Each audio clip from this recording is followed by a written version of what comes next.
Balok sampai sekarang hari ini tidak tahu Atau musik juga. Terbiasa untuk Tidak tuh, berbunga-bunga. saya kalau di karaoke diem aja.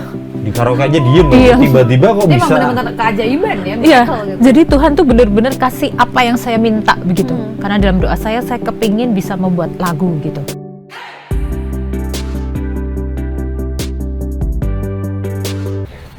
Halo, Halo, Tribuners dan dan Sobat Sobat WK. WK, kembali bersama saya GG. Dan saya Kintoko. Nah, Tribuners, kali ini kita bakal ngobrol-ngobrol nih sama orang yang inspiratif. Nah, ini berkaitan sama ajang ASEAN Paralympics yang baru aja diadain pada bulan Juni-Juli lalu ya.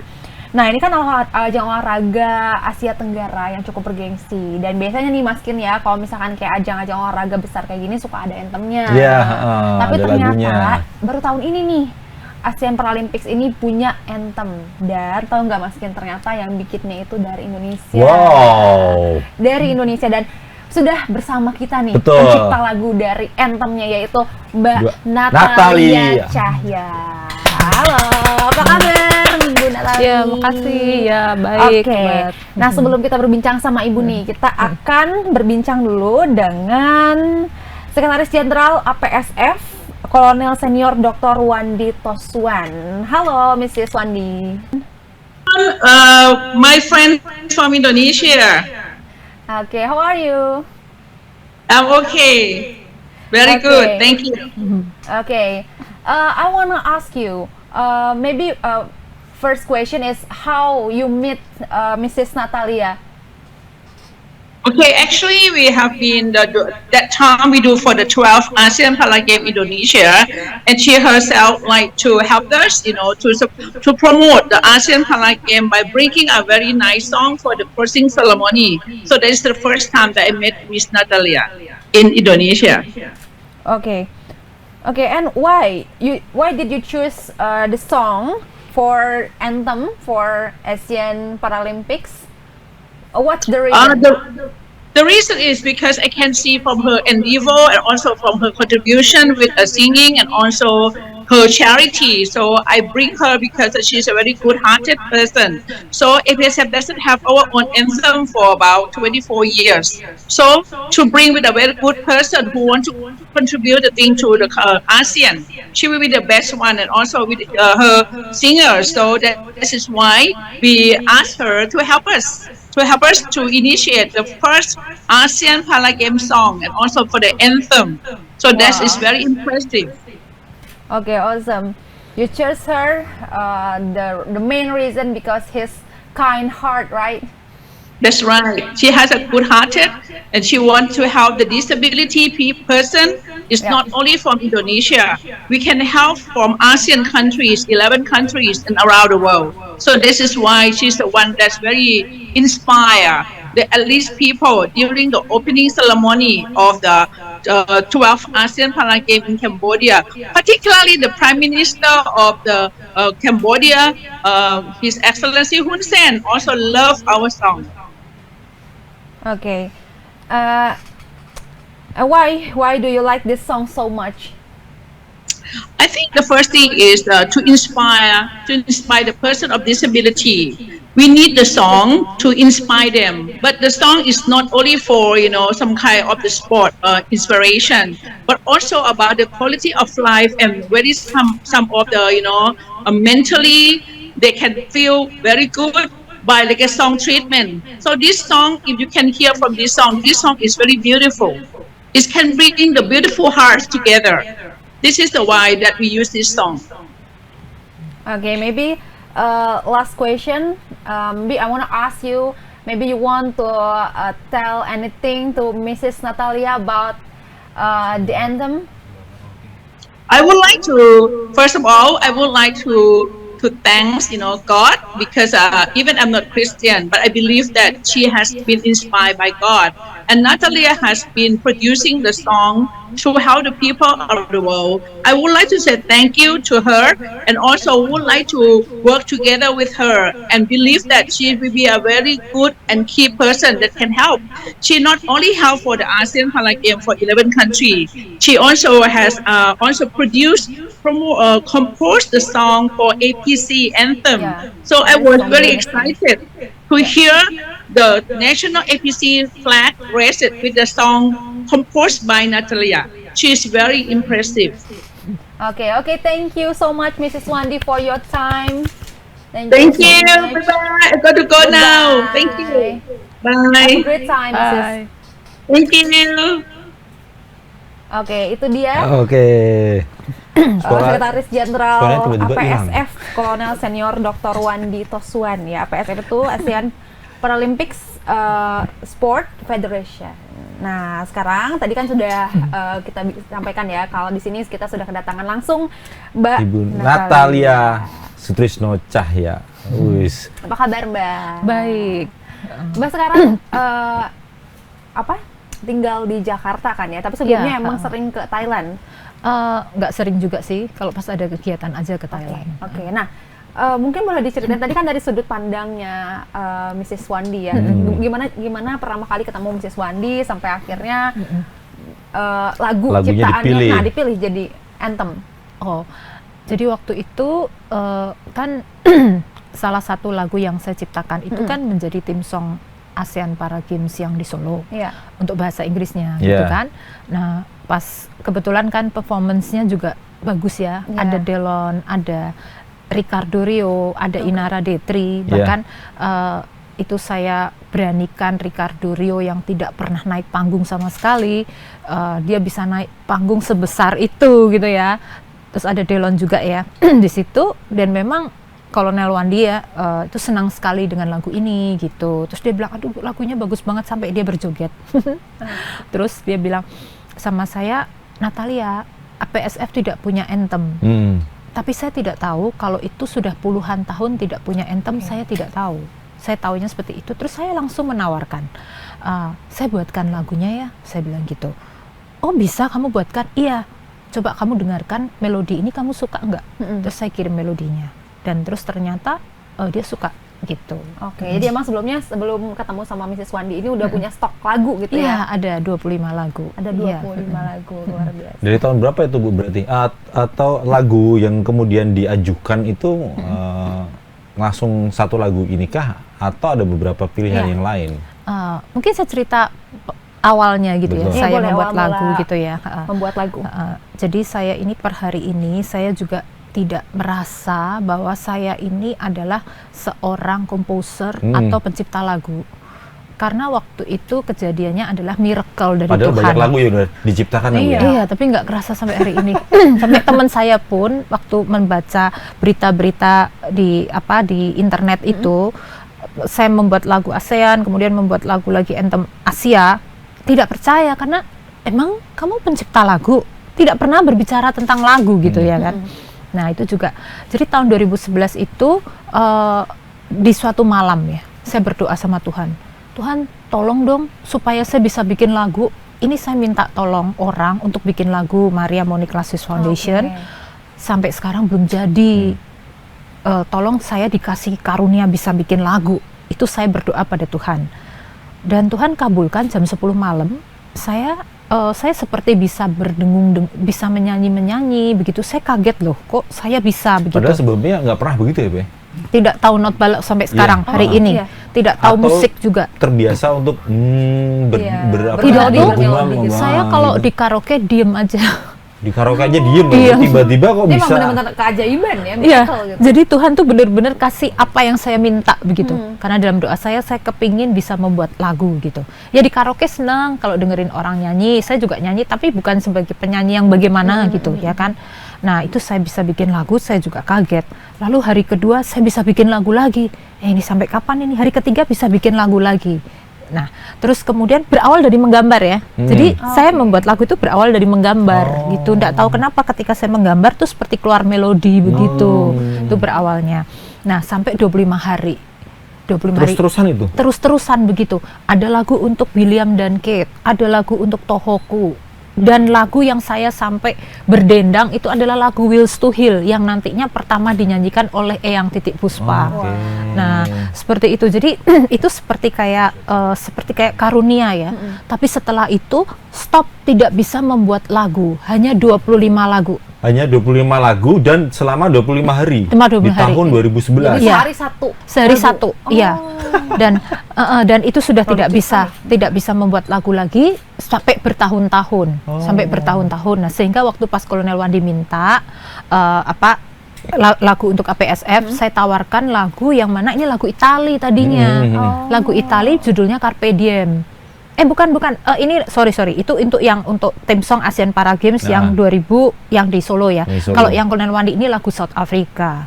Jadi saya membuat lagu untuk Nkosi Johnson yang ada di South Africa, yayasan yang mengurus orang-orang HIV/AIDS beserta orang tuanya tinggal di sana. Lagunya tuh untuk Nkosi tadinya. Berarti lagu yang dibuat tuh emang dari awal pakai bahasa Inggris tuh? Atau Bahasa Inggris, iya. Saya nggak bisa pakai bahasa Indonesia, gitu. jadi saya bikin liriknya pakai bahasa Inggris gitu. Nah, itu saat menciptakan lagu, satu lagu misalnya, tiba-tiba kepikiran ini untuk lembaga foundation untuk HIV/AIDS di Afrika Selatan, ini untuk India, untuk kemana gitu. Nah, itu apa itu? Jadi enggak seperti itu. Saya cuma dalam saat doa saya bilang gini, Tuhan, saya kok mendadak bisa 25 lagu ya, membuat 25 lagu ya.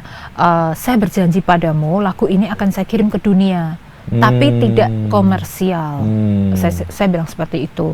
Nah, terus kenapa saya bisa seperti itu ketika saya pergi ke Johannesburg?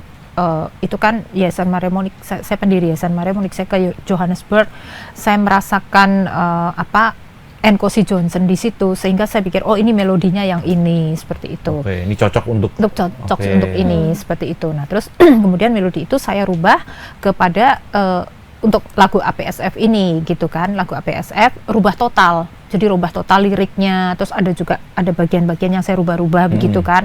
Saya berikan ke Kolonel Wandi dan dia suka sekali gitu. Dia bilang, oke Natali ini aja. Jadi saya senang, akhirnya saya nggak usah bikin lagu baru nih, karena sudah nggak bisa gitu. Ibu barangkali ini mesti minta pertolongan Tuhan. Tolong Tuhan bikin lagu lagi, mungkin bisa tuh. Iya, karena memang hanya Tuhan yang bisa. Dan itu harus punya semangat kan. Semangat untuk kepengen kembali ke 2011 itu kan, karena begini, saya ini kan tidak orang sosmed. Lalu lagu-lagu, saya bisa bertemu dengan para singer yang membantu ya. Singernya juga Angel Peters juga pernah membantu ya. Banyak sekali gitu ya. Terus Titik Puspa, kemudian juga malah yang menang bukan menang Golden Boss, yang dapat Golden Buzzer pun juga singer kita ya, orang Amerika gitu ya. Terus kita juga bertemu dengan para maestro ya, musician Asia ya, seperti Mas Dwiki Darmawan, Pura Caraka, siapa tuh, banyak sekali lah ya. Terus juga yang di Amerika itu malah yang membuat film-film blockbusternya Amerika itu Michael Perricone juga. Terus jadi ini banyak sekali yang sudah support begitu. Tapi saya kan orangnya kan kalau punya lagu nggak pernah saya share, tidak pernah saya masukkan YouTube, disimpan aja gitu. Bahkan Kate Martin yang sekarang sudah meninggal ya, saya nggak tahu ya, itu juga membuat lagunya dan menyanyi lagi Kate Martin. Terus saya bilang sama Kate Martin, loh kok saya nyanyi orang nggak bisa lihat, nggak bisa dengar suara saya. Iya Kate, nanti biar aja Tuhan yang atur ya, kapan lagu ini bisa saya buka begitu ya, saya bilang. Kemudian Sandra Rimers yang sekarang juga sudah meninggal ya. Sandra Rimers itu divanya Belanda, dia menyanyi sampai datang ke Indonesia, rekaman sama saya di Musika Studio, karena Musika Studio selalu support kita ya, Bu Ajin itu selalu support, dan itu menyanyi Melody for the World. Sampai sekarang lagunya juga saya tutup, tidak pernah saya keluarkan. Nah, jadi ini suatu lagu yang tidak saya promo gitu, karena saya hanya melakukan perintah Tuhan gitu ya. Buat apa saya promo, toh saya juga tidak mau komersial. Seperti itu lagunya. Alena Wu juga support gitu ya. Alena Wu, Delon itu support dari 2011. Delon yang menyanyi lagu untuk Tsunami Tohoku. Bu Natali sempat ini nggak sih, setelah selesai 25 lagu menuliskan kemudian menyimpan lagu itu, apa yang mau Ibu lakukan ketika merasa stop? Tidak udah bisa nggak lagi. nulis Iya, lagi. ibaratnya Iya. kalau misalkan penulisan merat blok gitu Betul. ya. Kalau Karena kan memang pekerjaan saya itu ngurusin anak cacat, anak sakit, orang cacat, orang sakit yang hampir meninggal Yang ya. sehari-hari Ibu lakukan Sehari-hari adalah itu. mengurusi Iya, teman-teman disabilitas. Happiness tidak hanya disabilitas yang mempunyai penyakit tahap terakhir, Orang yang berkebutuhan, iya, ya. seperti stadium 4 segala itu yang menjadi hidup saya. Jadi ketika stop ya tidak apa-apa gitu. Tidak apa-apa. Tapi suatu saat suatu saat nanti ya di tahun 2023 ya, itu saya bisa bikin satu lagu baru lagi. Oke. Nah, rencananya itu udah ada rencana pengen buat apa atau Jadi itu tidak ada rencana untuk buat apa gitu ya. Karena saya ketika mungkin saya bisa cerita ya, inspirasinya bagaimana sampai ada lagunya untuk ASEAN Paralympic Committee Anthem itu. Jadi sebetulnya tuh saya lagi senggang aja sih. Saya senggang setelah membuat lagu untuk APSF ini Anthem, judulnya The Greatest Love of APSF. Saya senggang mainan YouTube baru itu apa namanya, YouTube Premium gitu. Oh, ini YouTube Premium begini. Nggak taunya kok saya dengar di YouTube itu ada suara nyanyian K-drama star Ji Chang-wook. Nah, lagunya Sarange Jinagamyeon. Itu saya dengerin terus. Saya kalau udah suka lagu itu denger terus, puter terus sampai satu hari bisa muter lagu itu gitu. Sampai kusut ya. Seperti itu. Nah, itulah yang membuat saya punya kayak semangat gitu. Tuhan, bantu saya supaya saya bisa bikin lagu lagi satu aja. Saya sampai doanya seperti itu. Dan ternyata 5 Februari 2023 ketika saya bangun pagi, melodi itu sudah ada. Oh iya. Melodinya di 5 Februari 2023 dan tidak tahu itu untuk lagu siapa begitu. Nah, terus saya berdoa lagi sama Tuhan, saya sudah punya lagu, tapi ini kok ini ya, ternyata suara nyanyiannya Ji Chang-wook ini ya, yang bisa mengembalikan saya ke tahun 2011 begitu. Lalu terus kemudian ya nggak tahu apakah lagunya itu ada sedikit nada-nada Korea, saya juga tidak tahu ya. Yang namanya itu saya cuma berdoa sama Tuhan, pagi hari saya bangun saya sudah bisa nyanyi. Na na na na na na na na na na na na na na na na na. Saya kaget, melodi baru ini, makasih ya Tuhan, seperti itu. Nah, jadi itu semua terjadi secara miracle ya. Nah, terus kemudian pas opening ceremony, saya duduk di sebelahnya CEO ASEAN Paralympic Committee, Mr. Tarek. Tarek langsung bilang sama saya, bagaimana perasaan kamu nih? Sekarang semua orang pada berdiri, saya juga berdiri. Terus kemudian juga 65.000 orang di stadion nih mendengarkan lagu yang kamu ciptakan gitu ya. Perasaan kamu gimana, Natali? Aduh Tarek, saya terharu deh, saya mau nangis nih, saya bilang begitu. Terus dia bilang, would you mind to make anthem for APC? Hah? APC belum punya anthem? No. Oh, I already have the song. Nah, saya langsung tahu, oh ternyata lagu itu untuk APC anthem. Langsung disetujui aja tuh Ibu ya? Saya langsung iya. Karena buat saya tuh, kan lagu itu kan saya kasih untuk orang-orang yang perlu gitu kan. Kayak seperti ini kan, APSF tadi bilang kan, Senior Kolonel bilang 20 tahun atau lebih tidak punya anthem ya. Nah, berarti kan perlu begitu kan. Nah, ketika saya sudah seperti itu, saya sudah tidak berpikir royalti lagi. Royaltinya saya berikan kepada APC. Seluruh lagu? Atau hanya lagu-lagu tertentu yang diberikan kepada... Jadi kan ini belum di launching. Nanti kalau sudah launching ya sudah royaltinya saya berikan. Saya mesti harus ikhlas karena saya merasa Tuhan memilih saya. Saya bisa membuat lagu untuk 11 negara ASEAN, 45 negara Asia, lagu anthem Paralimpik, dan saya tidak mau mengecewakan Tuhan.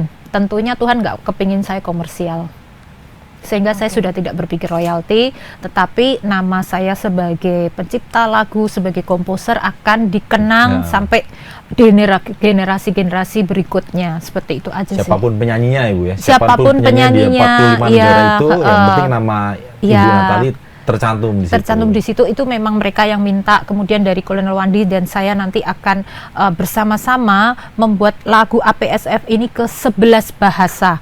Dan jadi nanti setiap ASEAN Para Games akan ada lagu anthem dengan bahasa yang berbeda-beda. Itu kenapa pertimbangannya atau Bu? Karena Kolonel Wandi yang kepingin sih. Dia bilang, Nat, ini bisa dibikin ke 11 negara ya, bahasa ya gitu. Terus saya bilang, oh ya bagus ya. Saya bilang tuh bagus sekali gitu. Oke. Nah, untuk respon keluarga sendiri gimana, Bu? Dengan Ibu membuat lagu terus akhirnya sampai dikumandangkan gitu di negara lain gitu kan? Ya saya malah kalau yang China ini mungkin saya belum terlalu berbicara dengan keluarga ya, karena mama saya juga stroke kan ya.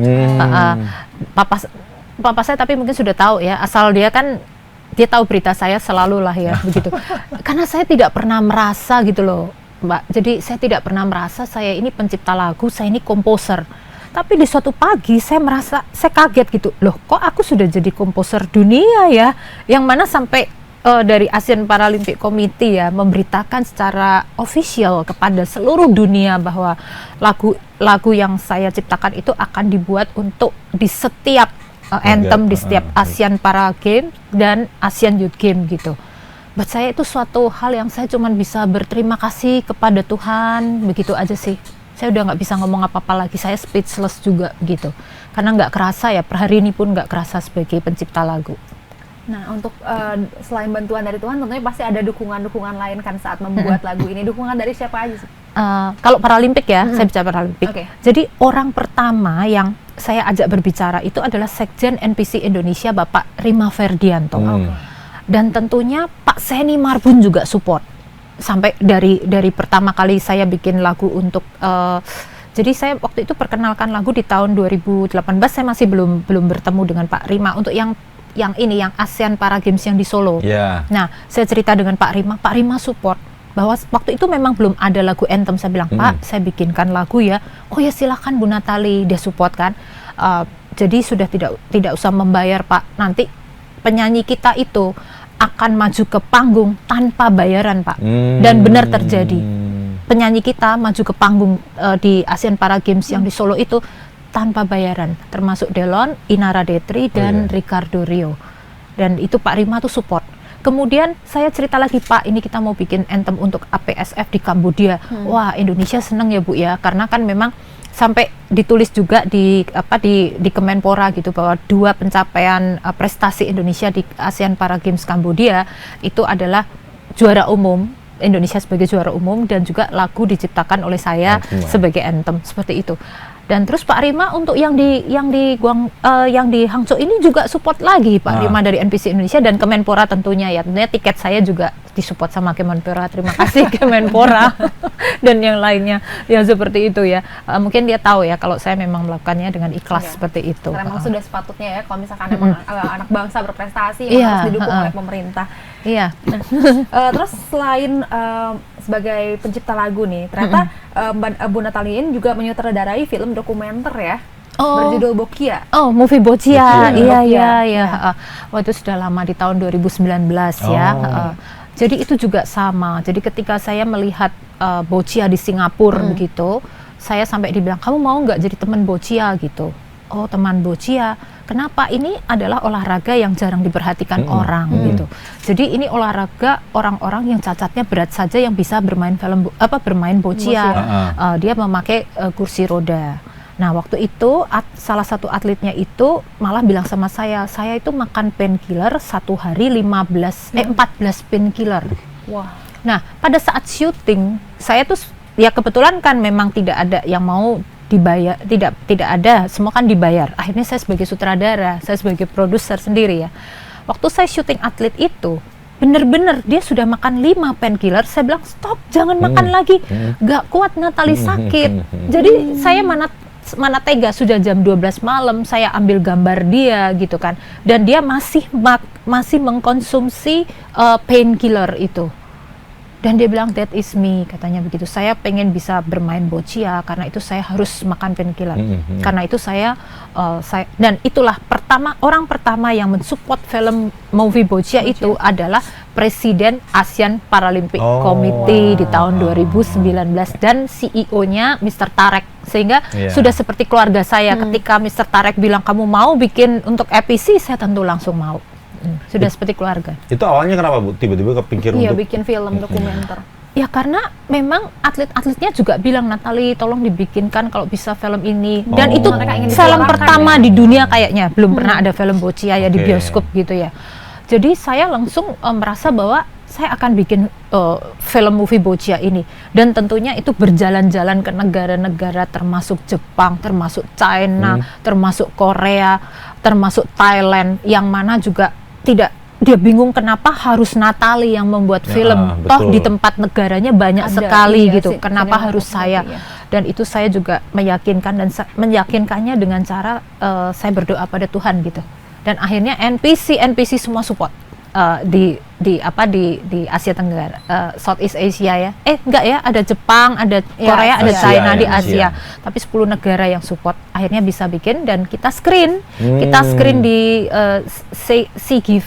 CGV Cinema yang di Grand Indonesia itu. Lalu kita screen di Thailand.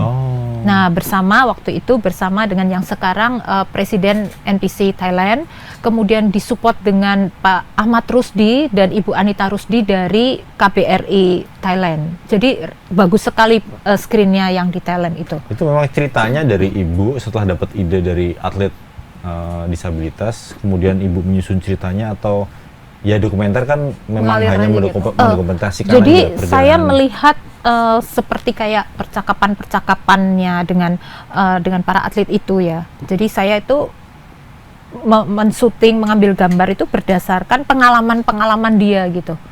Seperti contohnya misalnya yang bagaimana seorang Boccia China gitu ya, itu bisa berkembang sampai sekarang. Itu ternyata misinya cuma satu, bukan menjadi nomor satu, tidak. Misinya Boccia China itu adalah ingin punya banyak teman. Nah, seperti itu, sehingga waktu saya ambil gambarnya, saya bilang, dan dia ini orang yang sangat pemalu sekali, yang sekarang juara juga ya, juara yang di Asian Para Games itu. Saya bilang, oke, kalau gitu kau keluar dari sudut sebelah sana, sudut yang benar-benar gelap, kau keluar dari situ, kau menggayuh kursi rodamu, dan disitulah startnya. Kan itu tiap negara macam-macam tuh. Filmnya ada China, ada Korea, ada Jepang, scene-nya bermacam-macam. Itu untuk scene China, misalnya seperti itu. Terus kemudian di Korea juga seperti itu.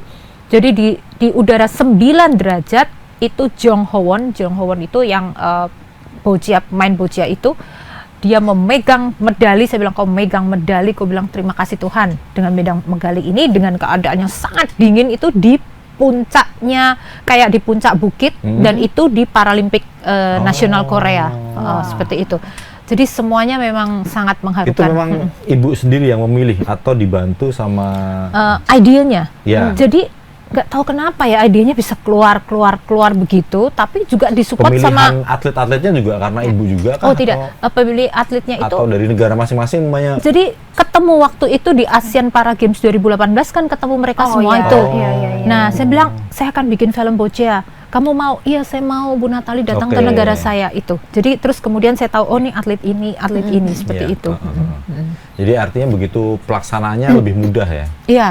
Bawa tim besar atau memang hanya tim kecil itu? Oh, saya cuman sama, jadi saya itu cuman sama fotografer aja ya, sama kameramen aja, berdua aja dengan kameramen, dan kameramennya itu juga sangat baik hati ya, dia tidak dibayar itu. Kita cuma provide tiketnya aja, dia tidak dibayar, dan dia mau melakukan itu. Namanya Raymond, orang Singapura. Tapi nggak cuma Raymond, ada beberapa lagi juga begitu. Sukarela ya, demi kemanusiaan. Bahkan ini saya mungkin cerita ya, jadi ini ada suatu hal yang aneh sekali yang terjadi. Jadi waktu pas di Korea itu saya tidak ada kameramen nih ceritanya ya. Saya bawa cuman anak-anak yang anak remaja lah ya, yang bisa memotret dan bisa memvideo. Hanya itu aja. Dan terus kemudian anak tim Paralimpik ada yang bisa memvideo, tapi tidak bagus Natali, udah tidak apa-apa. Kita berdoa Tuhan maunya seperti apa. Dan itu percaya tidak percaya ya, akhirnya yang mensupport menjadi kameramen itu adalah kameramen terbaiknya CJ Entertainment. Yang saya tidak kenal didatangkan seperti itu. Juga di Jepang, saya tuh sudah hampir nangis di Jepang karena Jepang sudah prepare semuanya, dan saya tidak bawa kameramen, dan itu unbelievable sekali. Jadi 2 jam sebelum hari H itu saya dibantu dengan kameramen, salah satu kameramen terbaiknya Jepang. Jadi dari tidak dikenal semua, dan itu tidak ada bayaran sama sekali. Jadi movie Boccia budgetnya 0 sampai screening. Zero. Membuktikan ya kalau Tuhan buat kemanusiaan tuh ada aja jalannya gitu ya. Iya, semua sudah diatur semua kan. Betul. Saya di City juga nggak bayar, ini nggak bayar, semua nggak bayar. seperti luar itu. biasa. Ibu ada apa namanya kepuasan ketika film itu akhirnya jadi Ditayangkan. Iya, Tayangkan, itu gitu. pas screening itu ada 500 orang kayak yang lihat ya. Wow. mereka semua atau mengundang pencipta film atau Oh, di Indonesia semua jadi gimana ya? Bebas gitu, orang pada datang begitu ya. Kita undang-undang seperti itu. jadi Kalau di Thailand khusus dari Paralimpiknya, terus kemudian KBRI punya teman gitu. Tapi kalau di Indonesia kayaknya bebas ya waktu itu. Oke. Dan itu sangat sangat menyenangkan sekali ya. Dan kebetulan memang teman saya itu ibu istri dari Bapak Anies Baswedan ya. Iya. Waktu itu pas karena semua saya undang pas pada nggak bisa datang, terus ibu Anies itu buka gongnya. oh Iya, saya percaya, saya cuman Tuhan siapa yang akan membuka gong, biarkan ini. Nah, tapi pada saat saya screen di mana itu di Thailand, keluarga dari wakil presiden, anak tertua dari wakil presiden Indonesia juga support kita waktu di Thailand. Jadi banyak sekali yang support, yang saya tidak tahu sebelumnya gitu. Oke. Luar biasa banget. Nah, dari tadi kan kita ngomongin soal kemanusiaan. Nah, jadi pengen tahu nih, awal mulanya Bu Natali ini berkecimpung di bidang kemanusiaan, nih, latar belakangnya apa sih?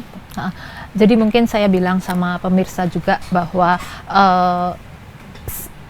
di 17 tahun yang lalu, air mata saya dengan adanya nanti ini ya, Maria Monique, mungkin semua pada tahu ya, anak saya yang sudah meninggal, dan itu menginspirasi saya untuk membuat Yayasan Maria Monique. Nah, itu air mata saya tumpah pertama itu di Kompas Gramedia 17 tahun yang lalu.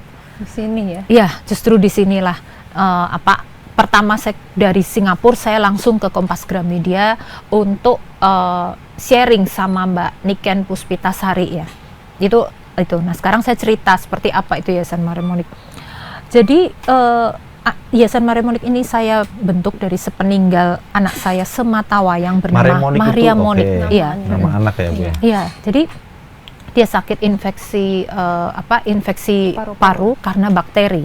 Ada 3 bakteri yang mematikan yang ada di buku The Beautiful Journey of My Maria Monique ya. Nah, seperti itu.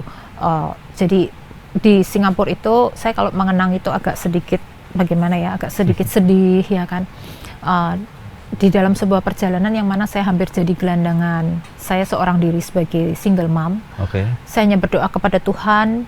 Tuhan kirim orang dari belahan dunia yang tidak tahu untuk pengobatan Maria Monique, sampai Mount Elizabeth Hospital juga memberikan free itu senilai 1 miliar rupiah sekarang ya di tahun 2006. Kemudian juga banyak ya, sampai ada topi golfnya Vijay Singh juga. Itu waktu itu disuruh lelang kan, karena kan tidak bisa bayar untuk rumah sakit itu. Dan tapi Maria Monique nggak ada. Sepeninggalnya Maria Monique, 100 hari dari sepeninggalnya Maria Monique, seperti ada bisikan di hati saya, Mom, go around the world, find unfortunate kids and give them happiness. Sehingga saya start Yayasan Maria Monique La Suisse hanya dengan 800 Singapura dolar. Dari awalnya itu? Dari awal.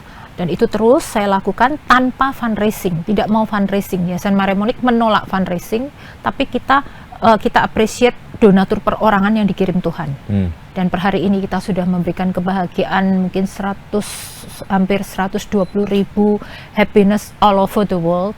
Kemudian kita juga sudah berikan mungkin 11.000 kursi roda di Indonesia. Dan semuanya dengan from the heart, dengan donatur-donatur saya, donatur perorangan, seperti anak nelayan Muara Angke, Bapak Arnato Darsono itu juga luar biasa hatinya ya menjadi donatur kita. Kemudian juga The Designer Workshop itu support kita udah dari lama hingga sekarang juga gitu ya. Masih banyak sekali.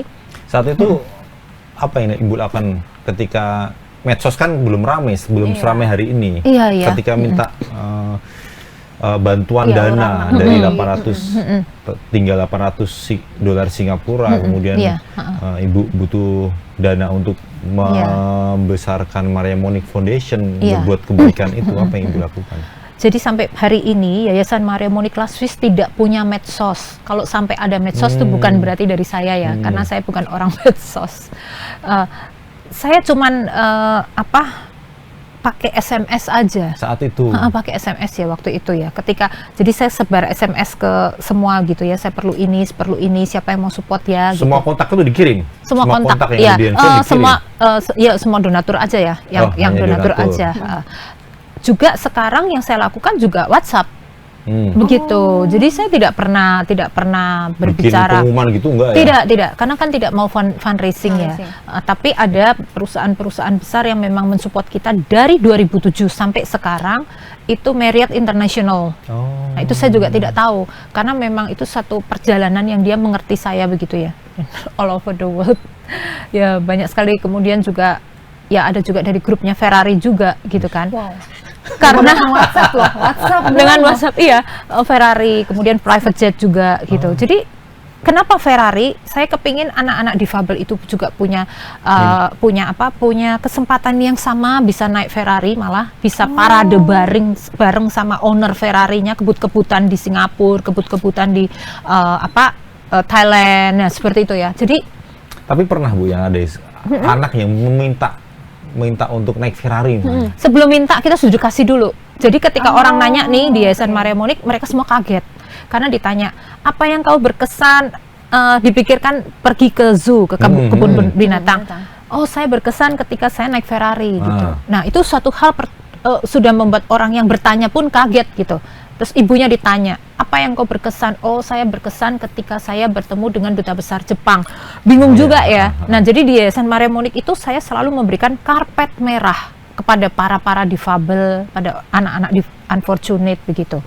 Itu milihnya ibu apa? Milihnya mereka misalnya ini anak misalnya pengen ketemu duta besar Jepang untuk Indonesia misalnya.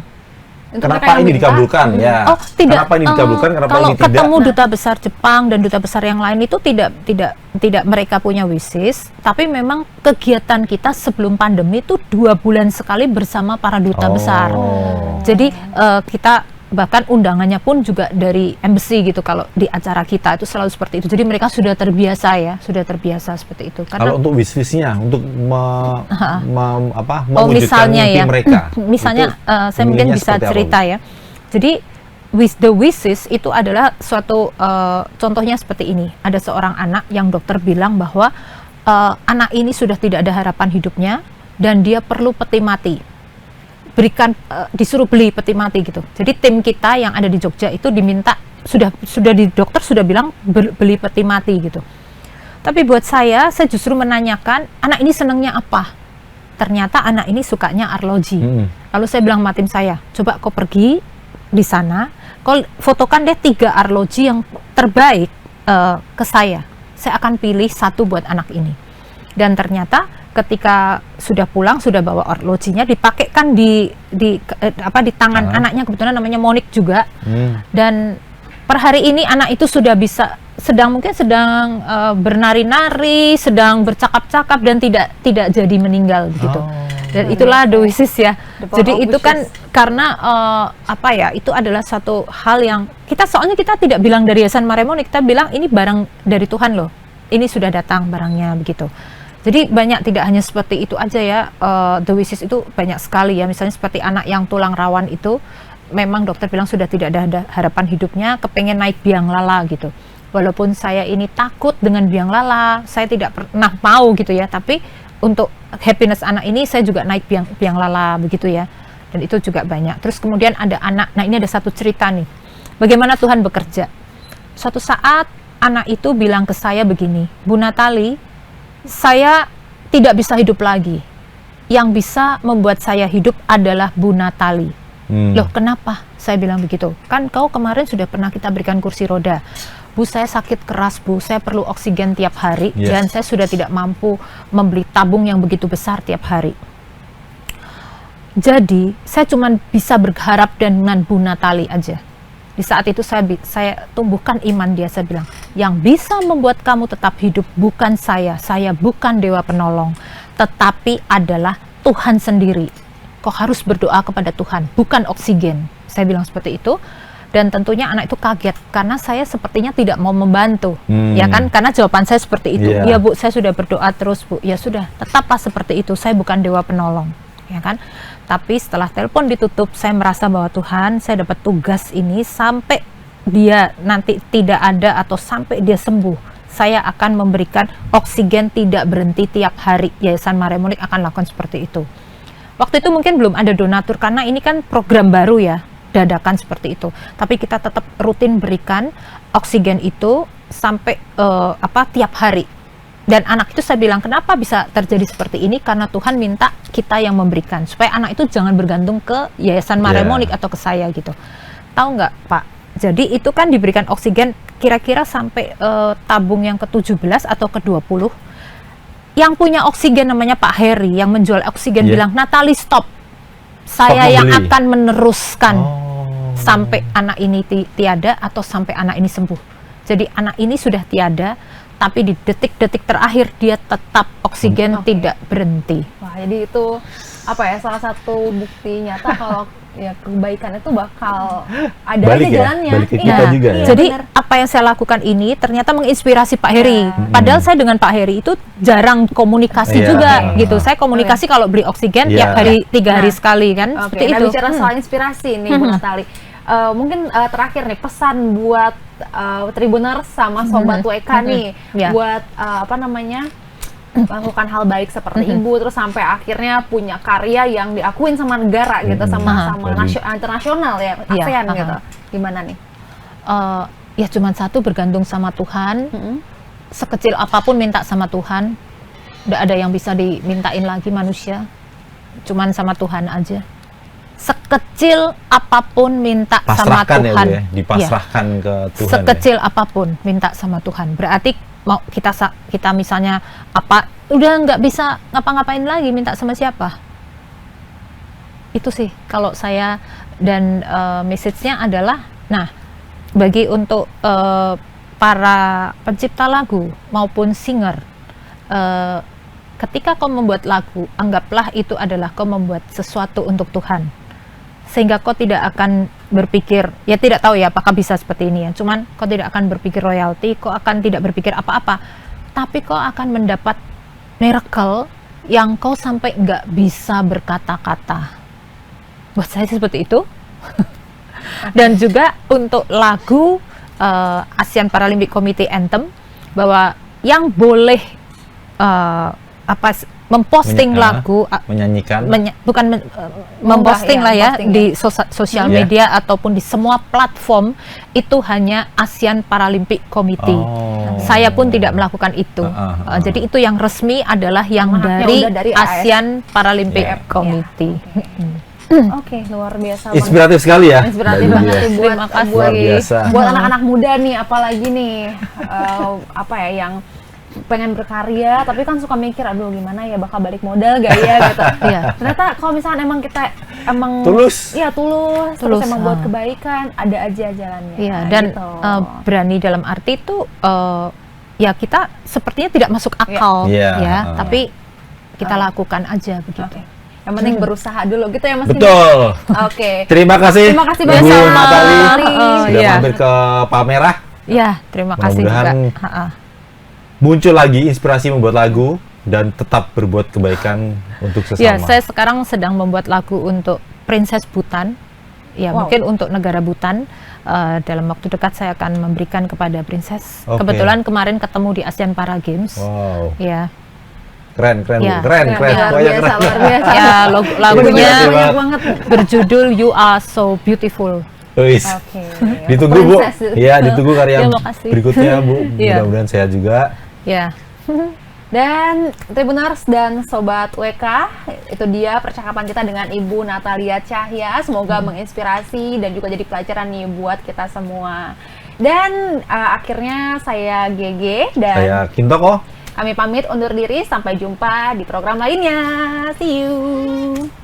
Jangan lupa subscribe ya.